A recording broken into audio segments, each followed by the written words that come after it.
आज इस वीडियो में कंप्लीट करेंगे model paper practice set. Thumbnail में दिख गया होगा ये कौन सा क्लास का है। तो ये क्लास 10 का मॉडल पेपर है 2026 के लिए 2026 के लिए है। तो स्टार्ट करते हैं। ये हिंदी का है। कौन सा है, कौन सा बुक का है ये मॉडल पेपर? ये हिंदी का है। तो इसमें पार्ट बाय पार्ट बनाएंगे जिससे तुम लोग को देखने में आसानी होगा। 20 को बनाएंगे, 20 पार्ट बाय पार्ट कंप्लीट करेंगे। तो पहले बुक तो कंप्लीट हो गया है, ये मॉडल पेपर है। तो स्टार्ट करते हैं। आंसर देना, देखते हैं कि कितने बच्चों का सही होता है। तो पहला प्रश्न कह रहा है कि नौबत खाना का अर्थ है।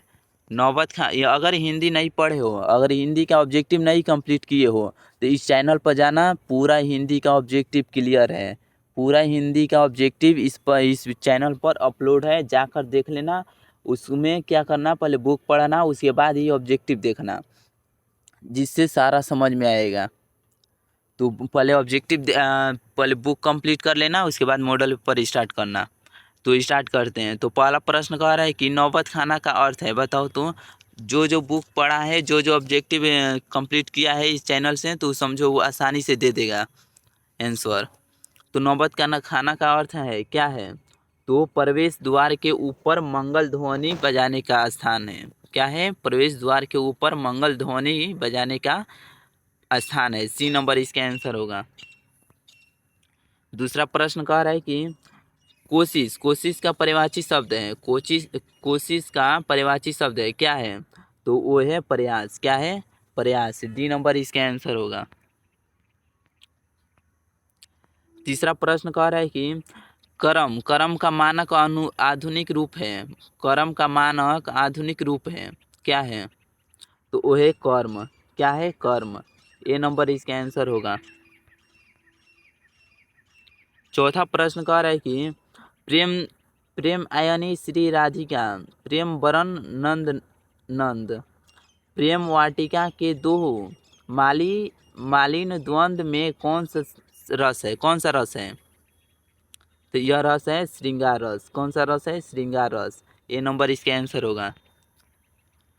5वां प्रश्न कह रहा है कि धूल भरा मैला सा आंचल गंगा यमुना में आंसू जल में गंगा यमुना में कौन सा अलंकार है? कौन सा अलंकार है? तो यह है रूपक। कौन सा अलंकार है? रूपक। बी नंबर इसका आंसर होगा। तो 6वां प्रश्न कह रहा है कि पारिभाषिक एवं तकनीकी शब्द वे हैं। पारिभाषिक एवं तकनीकी शब्द वे हैं, क्या है? तो वो है जो किसी विशेष ज्ञान के क्षेत्र में निश्चित अर्थ में प्रयुक्त होते हैं। ए नंबर इसका आंसर होगा। आंसर बोलते चलो, आंसर रुको मत, बोलते चलो। प्रश्न बोल रहा हूँ, आंसर बोलते चलो। थोड़ा थोड़ा ट्रेन का आवाज़ आ रहा होगा, क्योंकि ट्रेन आई है। ये वीडियो बाहर शूट कर रहे हैं, तो वहीं ट्रेन की आवाज़ है। थोड़ी देरी में चली जाएगी ये ट्रेन। तो 7वां प्रश्न कह रहा है कि ड्राइवर जरा दूसरे चक्कों को भी देख लो और पंप ले जाकर हवा भर दो। कौन सा वाक्य है? ये कौन सा वाक्य है? तो यह वाक्य है संयुक्त वाक्य। कौन सा वाक्य है? संयुक्त वाक्य। बी नंबर इसका आंसर होगा। 8वां प्रश्न कह रहा है कि काव्य गुण के प्रकार हैं। काव्य गुण के प्रकार है, क्या है? कौन सा है काव्य गुण के प्रकार? तो वो है माधुर्य। क्या है? माधुर्य। डी नंबर इसका आंसर होगा। 9वां प्रश्न कह रहा है कि वाच्य के कितने भेद वाक्य होगा? वाक्य के कितने भेद होते हैं? तो वाक्य के 3 भेद होते हैं। कितने होते हैं? 3। 10वां प्रश्न कह रहा है कि बातों की जलेबी छानना मुहावरे का अर्थ है। बातों की जलेबी छानना मुहावरे का अर्थ क्या है?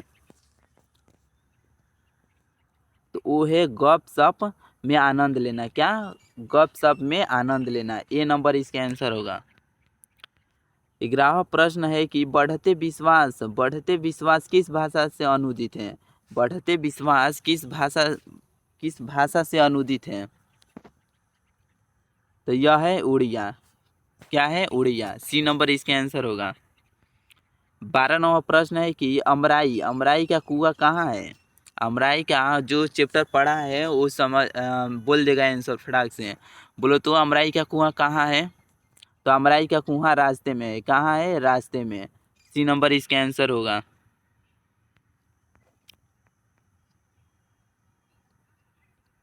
13वां प्रश्न कह रहा है कि 13 नंबर कि 7 कोड़ी होता कथकार है। इसके कथकार कौन है? 7 कोड़ी होता, 7 कोड़ी होता कथकार कौन है? तो उड़िया के हैं।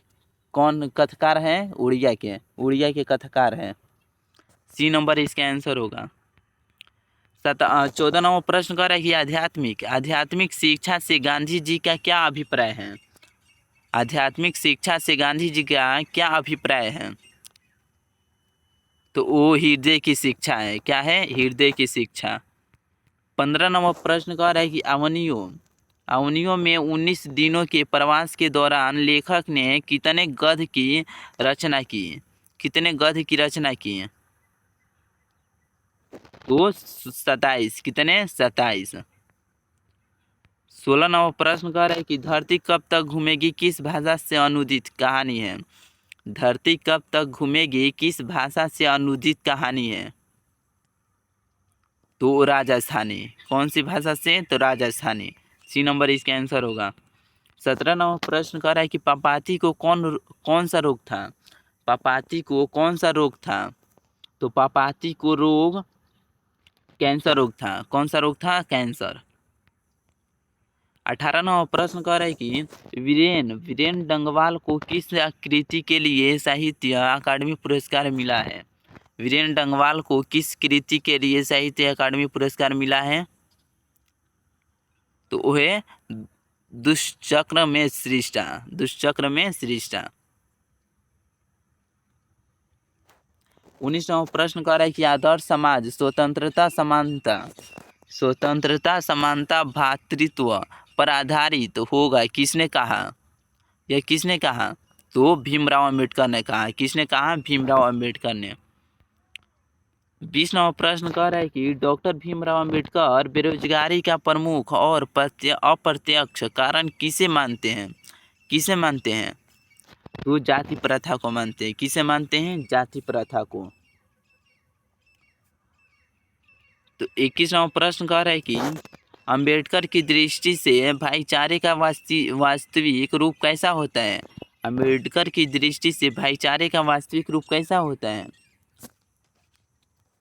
तो दूध और पानी के मिश्रण की तरह। कैसा? दूध और पानी के मिश्रण की तरह। 22वां प्रश्न कह रहा है कि मदन किसका पुत्र था? मदन किसका पुत्र था? तो गिरधर का था। किसका था? गिरधर का। बी नंबर इसका आंसर होगा। 23वां प्रश्न कह रहा है कि 20 के दांत कैसी कहानी है?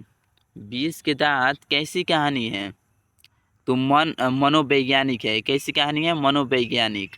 डी नंबर इसका आंसर होगा। 24वां प्रश्न कह रहा है कि प्रतन मानव का अर्थ है। प्रतन मानव का अर्थ है प्राचीन मानव है। क्या है? प्राचीन मानव। सी नंबर इसका आंसर होगा। 25वां प्रश्न कह रहा है कि दोहा कोश किसकी रचना है? दोहा कोश किसकी रचना है? तो श्रहपाद की है। किसकी है? श्रहपाद की। ए नंबर इसका आंसर होगा। क्या होगा? ए नंबर इसका आंसर होगा। तो 26वां प्रश्न कह रहा है कि 26 नंबर बेतमा कहाँ है? बेतमा कहाँ है? बेतमा कहाँ है? तो बेतमा पटना के पास है। कहाँ है? पटना के पास। 27वां प्रश्न कह रहा है कि रिश्तेदार की पत्नी के कितने रुपए खो गए थे? रिश्तेदार की पत्नी के कितने रुपए खो गए थे? तो 11 रुपये। कितने? 11 रुपये। ए नंबर इसका आंसर होगा। 28वां प्रश्न कह रहा है कि शेक्सपियर कौन थे? शेक्सपियर कौन थे? तो नाटककार थे। कौन थे? नाटककार। ए नंबर इसका आंसर होगा। 29वां प्रश्न कह रहा है कि बिरजू महाराज को संगीत नाटक अकादमी पुरस्कार कब प्राप्त हुआ? कब प्राप्त हुआ? बिरजू महाराज को संगीत नाटक अकादमी पुरस्कार कब प्राप्त हुआ? तो 1964 में हुआ। कब हुआ? 1964 में। 30वां प्रश्न कह रहा है कि सुजान रसखान सुजान रसखान किन की रचना है? सुजान रसखान किन की रचना है? तो रसखान की है। किसकी है? रसखान की। बी नंबर इसका आंसर होगा। तो इतना ही ऑब्जेक्टिव करते हैं। ये पार्ट 2 में इसके आगे कंप्लीट करेंगे। तो मिलते हैं पार्ट 2 में। इतना ही रहने देते हैं। तो पार्ट 2 अगर नीचे है वीडियो मिल जाएगा, देख लेना।